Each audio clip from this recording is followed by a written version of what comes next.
Happy new year. এই সারাদিন তো বাহিরে টোটো কোম্পানির মতো ঘোরো, তো বাসায় আসতে তো দেরি হয় কে? আসলে আজকে হ্যাপি নিউ ইয়ার, নতুন বছর 2026। এর জন্য তোমার জন্য একটা গিফট কিনতে গেছিলাম বাজারে, আসতে দেরি হয়ে গেছে। ও মা, তুমি আমার জন্য গিফট কিনতে গেছিলা, তাড়াতাড়ি দেও দেও। হ্যাঁ, দিতেছি। এই নাও তোমার গিফট। ও মা, এত দামি গিফট!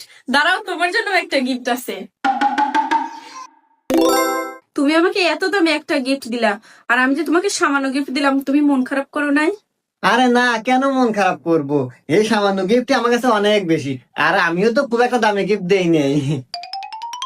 ওয়াও, আমার অনেক দিন ধরে স্বপ্ন ছিল আমি একটা আইফোন কিনবো, তা গিফট পেয়ে গেলাম। দেখি।